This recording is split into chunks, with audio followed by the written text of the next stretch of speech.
Elul is a month-long holiday, or Chala month, that marks the end of one Jewish year and helps to transition into the beginning of a new one. Traditionally, it is a month of introspection, contemplation, and personal growth. Untraditionally, or less traditionally, Elul Unbound is a digital initiative offering up a wide variety of avenues for experimenting over the course of this month. Sign up to join Elul Unbound's daily email list and learn more about all of Elul Unbound's offerings by heading to judaismunbound.com/ELUL.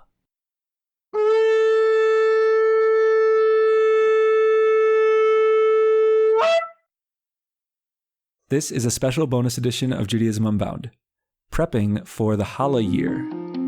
Welcome back, everyone. I'm Lex Rofeberg. And I'm Wendie Bernstein Lash. And we have an exciting announcement/guest today. The announcement is the guest. The announcement is that we have a guest named Estee Solomon Gray who is joining us today. And she's similar to last week when we welcomed Dan as a guest. She's sort of half guest, half host because she is one of the members of the team that both created Elul Unbound a couple of years ago and continues to help create this awesome thing. So Estee Solomon Gray, welcome back. It's great to have you. It's wonderful to be here, Lex.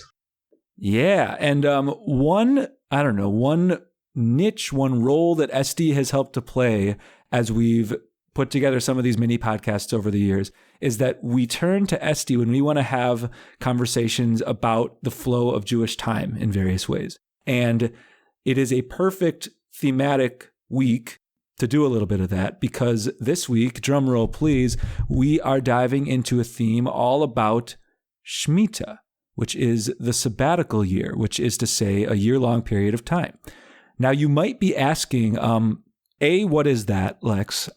Maybe I've heard that word Shmitah once or twice. Maybe I've heard it more, but I still don't really know what it is. And B, if you're real impressive, you might know that sabbatical year, that Shmitah year, it's not starting this Rosh Hashanah. It's still 1 year away. So why would you talk about it now? Why wouldn't you talk about it next year when it's actually starting? And that's part of our entire point. So before we go all the way down that path, I do want to say a little bit of what this sabbatical year actually is. So in the Torah, we have this conception that not only do human beings get a weekly Sabbath, not only do animals also get a weekly Sabbath where, Jews are supposed to allow their animals to rest on Shabbat. Plants and the world get a rest too. And that's kind of a powerful statement. And the way that manifests is through this thing called Shmitah, through this sabbatical year. And it's not that every single week you allow your land to rest, although you do because you're not doing agricultural work on Shabbat.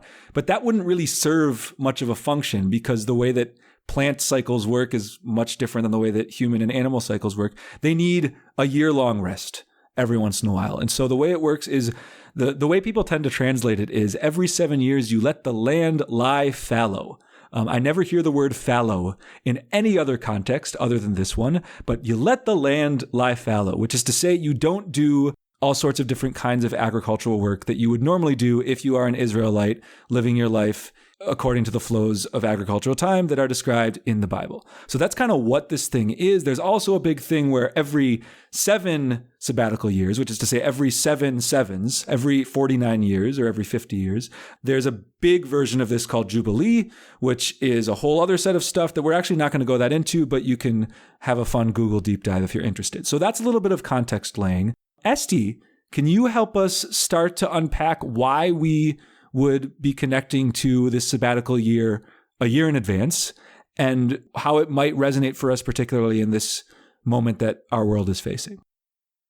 When we first began reclaiming Elul for Elul Unbound, we were moved to do that because we felt, because Elul is an on-ramp to the high holidays, and without that on-ramp, all of us involved and many listeners since realized that the high holidays weren't really working. They weren't, we weren't fully available for the work to do in that 10-day period.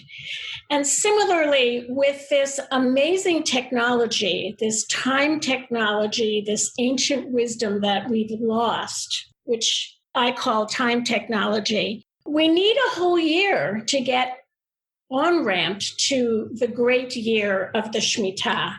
The Holi-Year, you might say? The Holi-Year, exactly.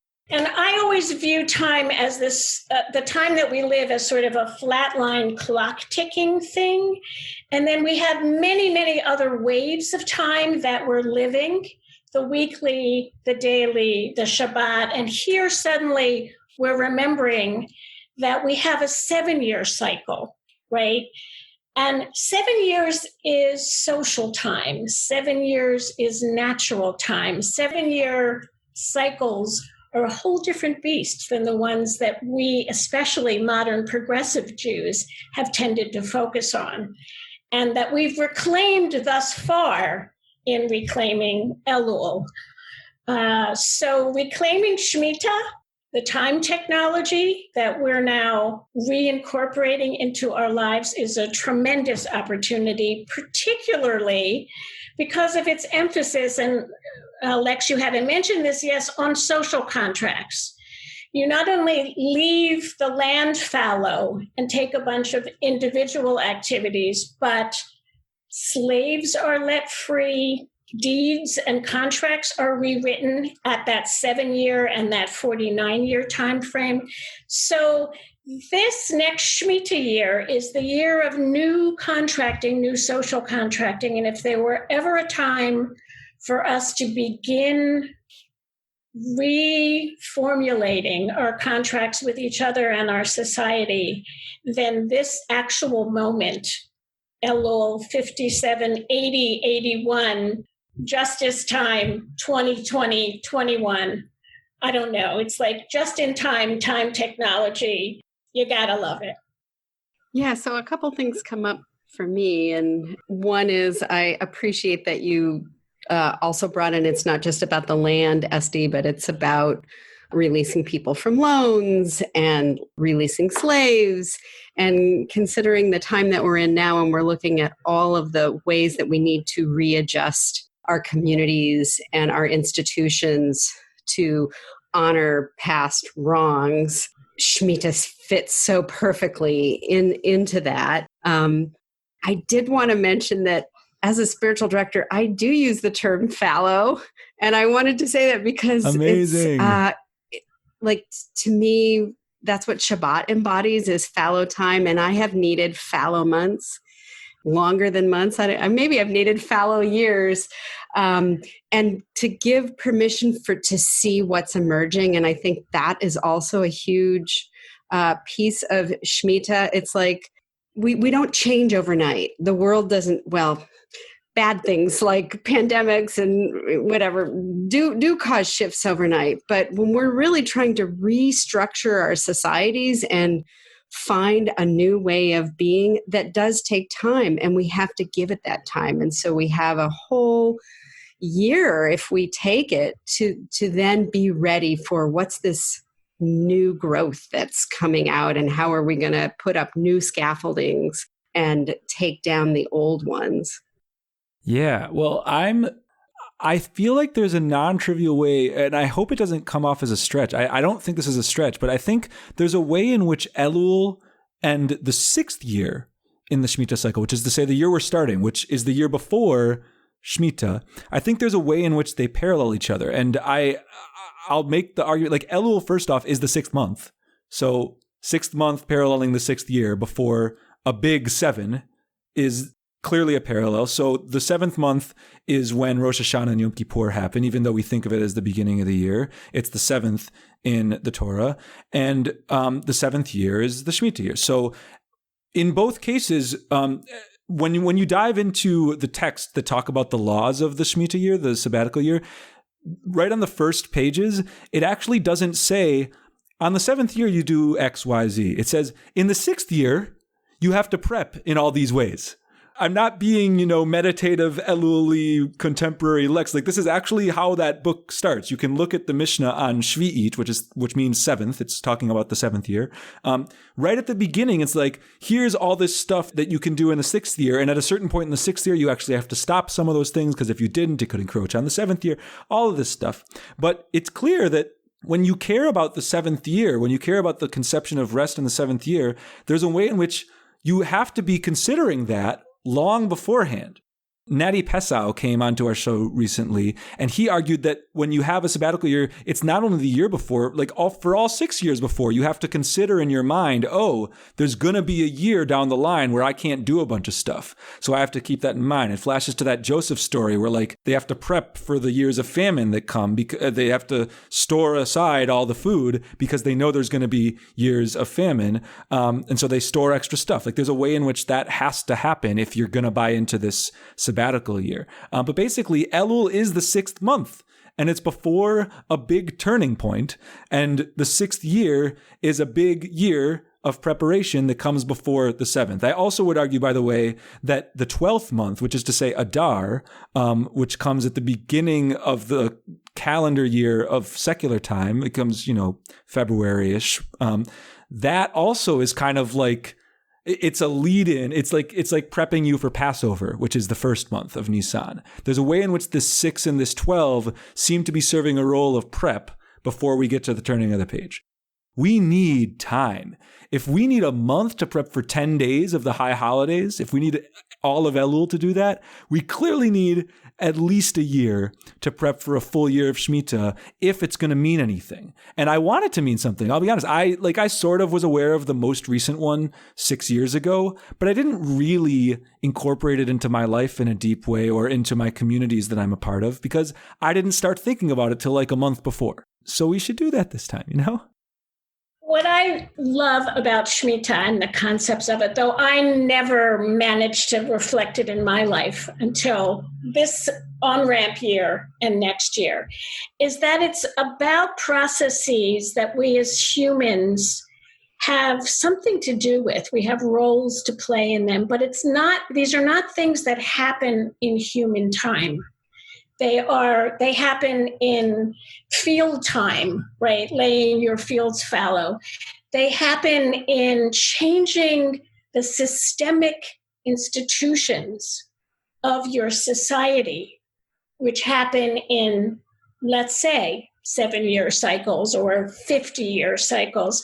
And they require a lot of work, right? I think for both on the pandemic side and the social side and all the other aspects of this moment that we're in right now, a lesson for us all since Pesach has been how deep and how lengthy these aspects of our world are, how slowly they move, how deeply they're structured. And Shmitah is the time that says, you as human can't just legislate that this is going to be different, that the world is going to be renewed, but you have great responsibility to take action every 7 years on these topics that are very long timelines.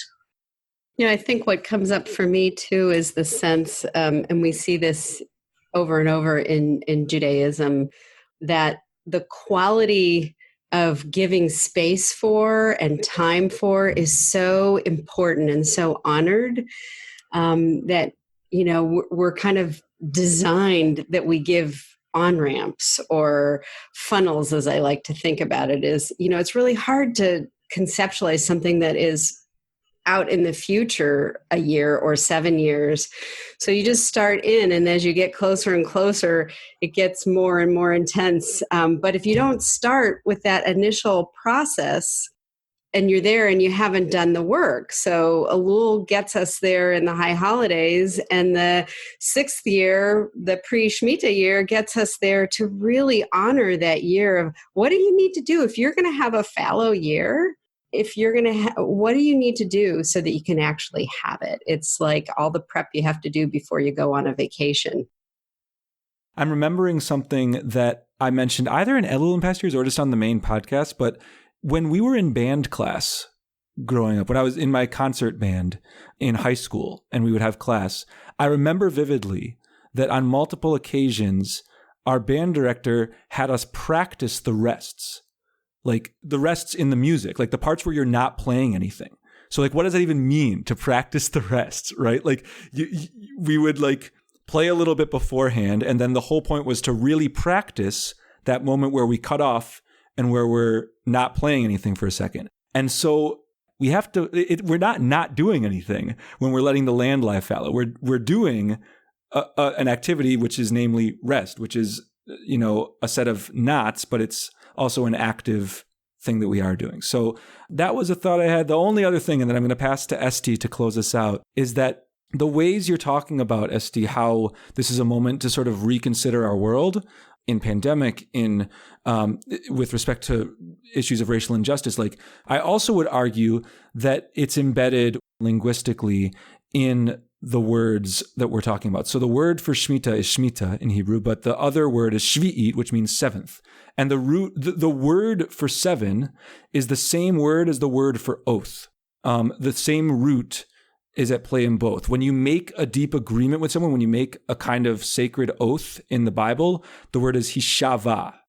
It's a kind of contract in the way that you're talking about how we need to recontract our world. We have to redefine the parameters of our society. And that's sort of what this seventh year does. We should really take seriously that this seventh year is a year of sacred, contract drawing, like obligation marking.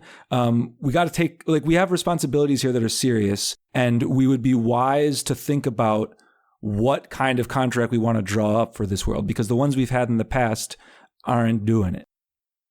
Even the Shabbat, the other seven that we're so familiar with, and the seven candelabra, the Shabbat in some sense is an oath. We keep the Shabbat, else it doesn't exist. Keeping the Shabbat is a contract not only with yourself, but with people around you.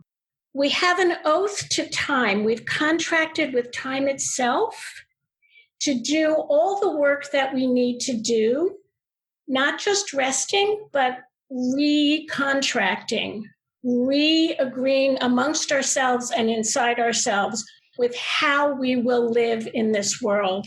And this is the perfect opportunity, the crying need to remake those oaths. I realized in you saying that we literally have a precedent where this seventh year is a moment to reconsider the Jewish boundaries and rules that we've drawn up, which is it's called the Prose Bowl. There was a problem that arose in the sabbatical year, which you both talked about earlier. You called me on missing this. I mentioned the agricultural stuff. I didn't mention how debts are canceled. And there was an issue that was coming up because the sixth year would come, right? We were just talking about this. And so the sixth year comes and everybody's thinking about the seventh, and people would try to get a loan from somebody, and their friends wouldn't give them one because they knew the loan was about to be canceled in the seventh year. And so there was this thing, this Prose Bowl, Hillel the Elder is associated with it, created. There was this, so I don't know the right word. There was basically a loophole, but like there was a mechanism created so that we wouldn't allow this reset button to mess with the fabric of our society, so that people in need of loans, people in need of help, would still be able to get that help. So clearly, we don't have to think of ourselves as like super new and talented as creative innovators today. Like, we can look to this moment that existed a couple thousand years ago where we said, hey, this moment is one where we absolutely have to hold those who are in need in our society and think about how this mechanism can most help them and how to make sure that it doesn't just lead folks to say, oh, sorry, not going to help you right now because this year's coming up. So, wow, we've packed a lot in. Thank you, Estee, for joining us. Thank you, Wendie, always for being on all of these. But thanks to both of you for a really great final mini podcast of this year's Elul Unbound. May we have many more. And thanks so much to all of you out there for listening. We hope you've enjoyed this episode, and we hope that you'll tune in again in the future. We also hope that you'll head to our Elul Unbound website. You might be getting the emails every day, but even if you have been, we've got our Elul website that fills in the gaps for any emails you missed. And tell your friends about it, all that good stuff. It's at judaismunbound.com/Elul2020. That's ELUL 2020. And we hope to check it out. There's a lot of fascinating stuff on there that we've found from other areas of the internet and also some of our own content that we've created. So we hope that that adds to your remaining experience of the month of Elul.